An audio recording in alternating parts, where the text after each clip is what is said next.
하나님은 누구를 부르시는가? 요즘 인터넷에 이제 좀 돌아다니는 그런 내용들이 있는 것 같은데, 불교 승려가 목사가 되었습니다. 그런데 그 이유가 예수 부활을 역사적인 사실로 믿게 되었기 때문이라고 간증을 하더라고요. 불교에서는 대가성, 소가성, 아락, 연나, 문수사리, 사리불, 무슨 소리인지 하나도 모르겠어서 찾아보니까 그래도 잘 안 나오더라고요. 근데 중요한 건 하여튼 이런 제자들이 다 박사급 인사래요. 10대 제자라는 분들이 있는데 그 중에 한 사람 빼놓고는 다 아주 계급이 높은 사람들, 그런 사람들을 다 제자로 불렀더라고요. 그런데 예수님 제자를 보니까 어부고 세리고 무식하고 갈릴리 촌뜨기들이라는 거죠. 예수님 잘 믿고 오히려 그런 사람들 가운데는 똑똑한 사람들이 없었다는 거예요. 이 사람이 보니까, 이 승려분이 보니까.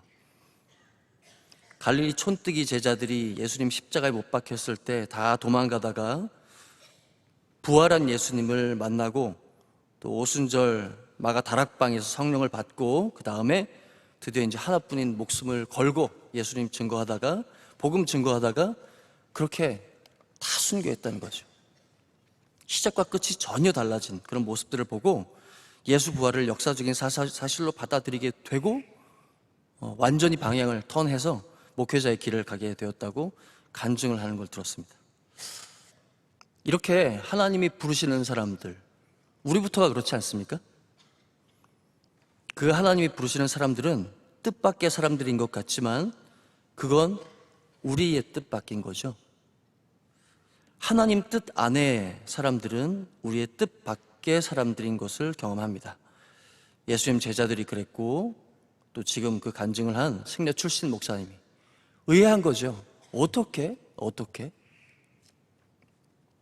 하나님은 우리를 언제 부르시나? 우리가 가장 못났을 때, 우리가 실패해서 바닥에 처참하게 깨졌을 때, 그때 하나님이 부르십니다.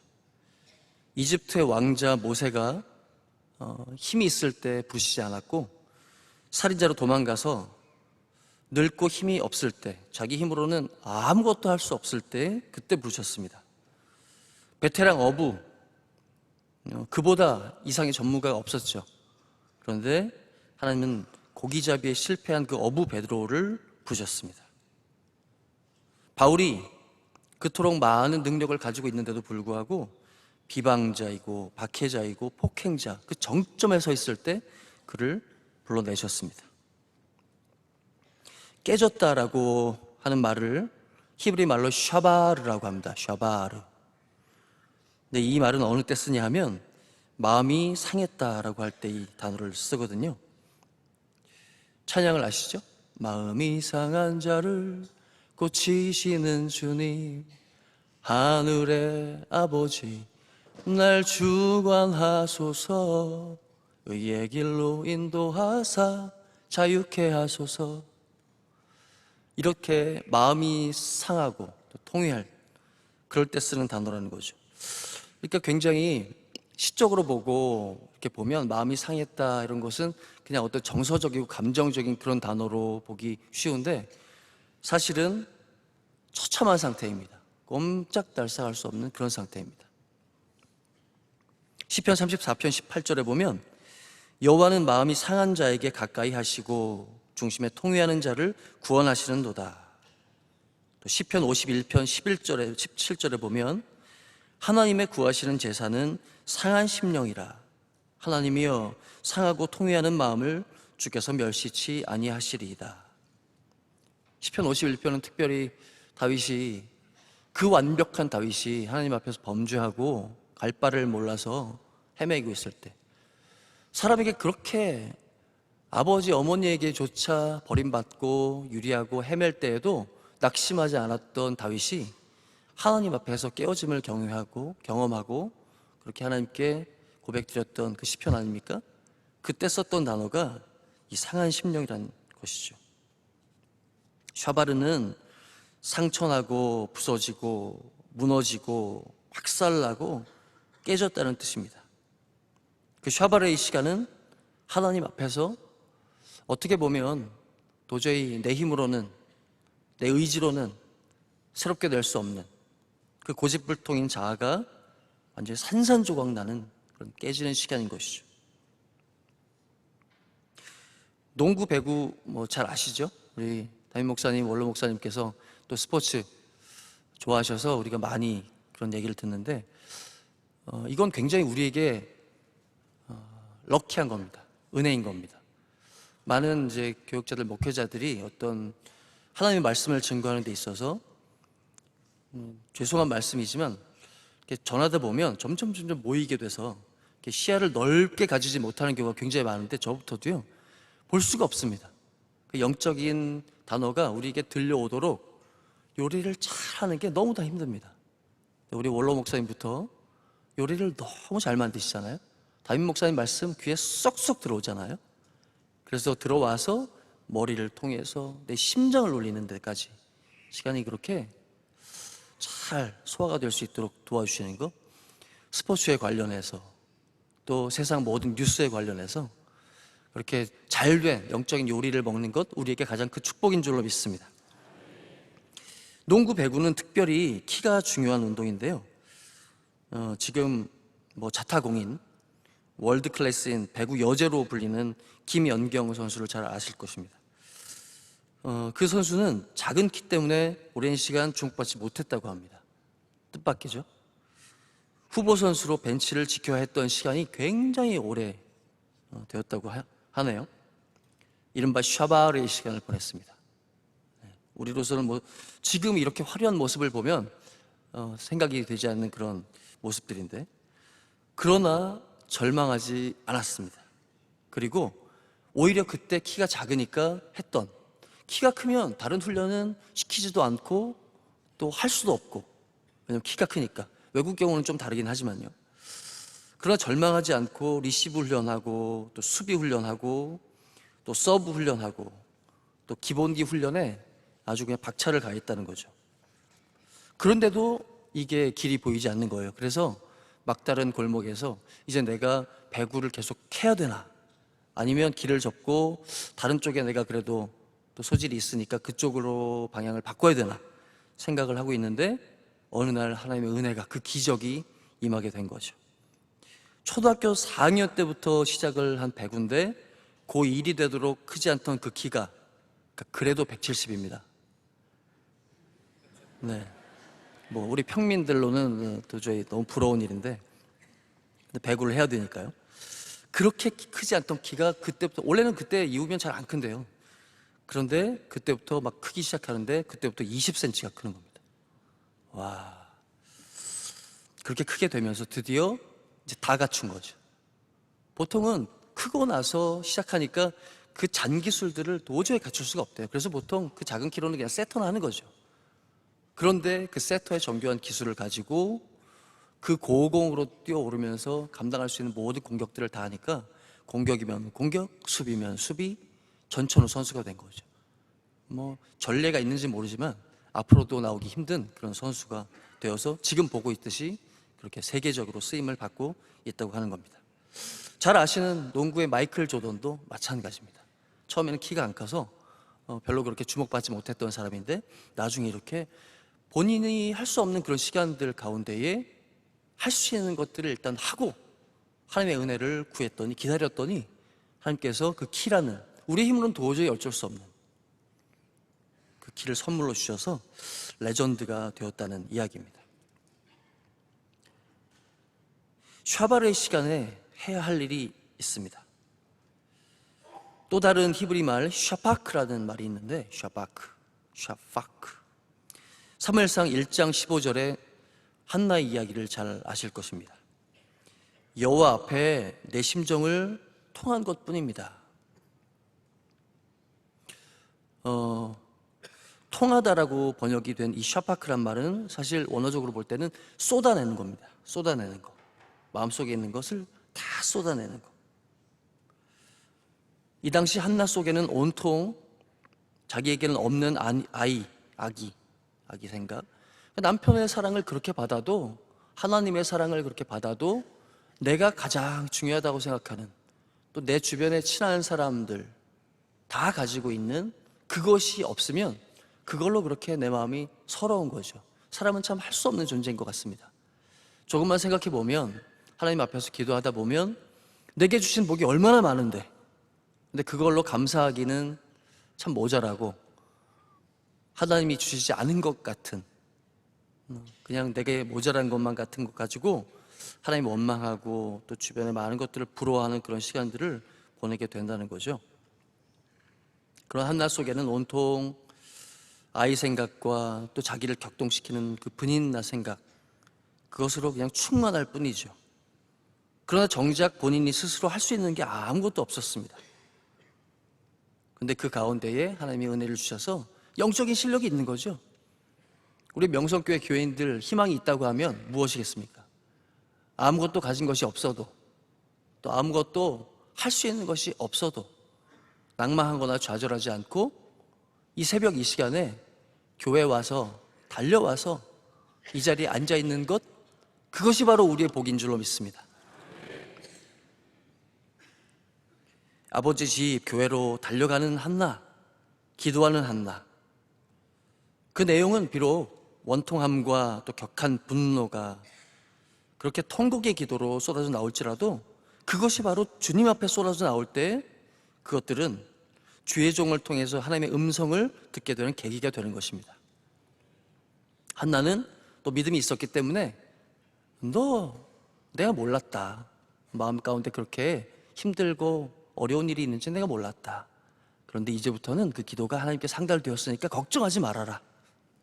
하나님이 들어주실 줄 믿는다. 주의 종의 말씀을 듣고 그 말씀을 믿으면, 위로를 받으면 하나님이 그 말씀 붙잡고 역사하실 줄로 믿습니다. 그래서 주일날 주의 종을 통해서 들려오는 그 말씀을 아주 목숨과 같이 귀하게 생각하셔야 된다는 거죠. 그 말씀 붙들고, 우리는 다른 것에 기대서 기도하는 게 아닙니다. 약속의 말씀 붙들고 기도하는 것이기 때문에 주의 종의 말씀 붙들고 기도할 때에 기적이 일어날 줄 믿습니다. 문제를 고민하지 말기 바랍니다. 안 될 때 자꾸 돌아다니고 사람 붙잡고 사람의 해결책을 간구하면 길은 점점 꼬이게 됩니다. 오리무중이란 말 아시잖아요. 자꾸 자리를 감춥니다. 그러나 가만히 그 자리에 앉아서 나는 할 수 없습니다. 주님 도와주옵소서. 눈물 흘리면 주님께서 그 통곡을 들어주실 줄로 믿습니다. 문제를 들고 교회에 나오면, 기도하면 도우시는 성령님이 역사하실 줄로 믿습니다. 너 예수께 조용히 나가 내 마음을 쏟아놓으라. 늘은 미리 보시는 주님 그 은혜를 베푸시리. 아멘.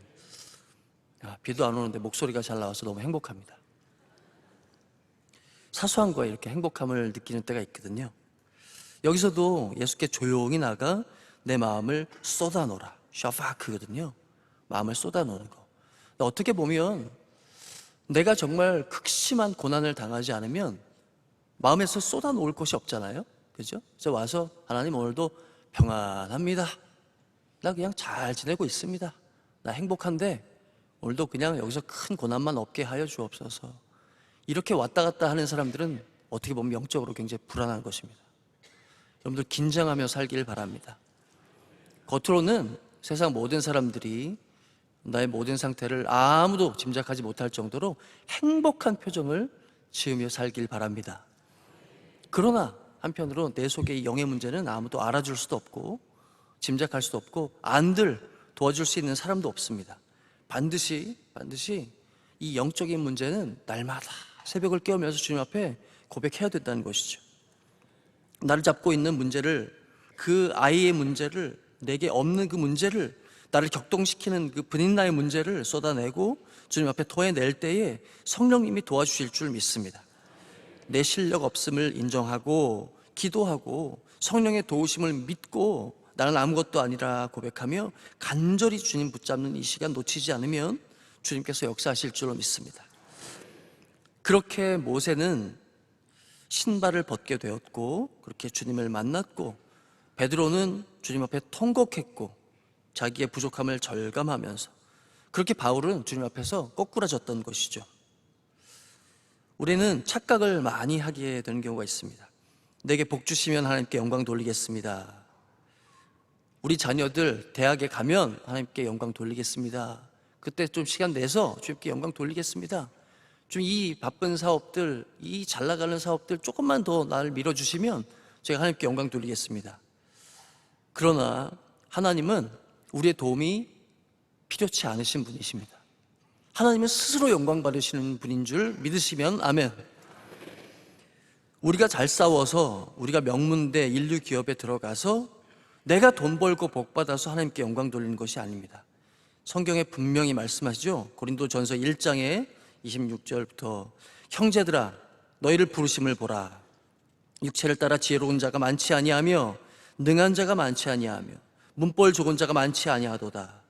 그러나 하나님께서 세상에 미련한 것들을 택하사 지혜 있는 자들을 부끄럽게 하시려고 세상에 악한 것들을 택하사 약한 것들을 택하사 강한 것들을 부끄럽게 하려 하시며 하나님께서 세상에 천한 것들, 멸시받는 것들, 없는 것들을 택하사 있는 것들을 패하게 하시려 하시나니 왜요? 아무 육체라도 하나님 앞에서 자랑하지 못하게 하려 하심이라. 아멘. 어떻게 보면 강한 사람들은 이 말씀을 듣고 굉장히 불안하고 떨릴지 모르겠습니다. 가진 게 있는 사람들은 떨릴지 모르겠습니다. 그러나 아무것도 가진 것이 없는 우리는 이 말씀 앞에 평안함을 얻게 되는 줄 믿습니다. 하나님이 그래서 나를 불러주셨구나. 그래서 나를 통해서 하나님의 영광을 드러내게 하셨구나. 하나님께서 우리에게 은혜를 주실 줄 믿습니다.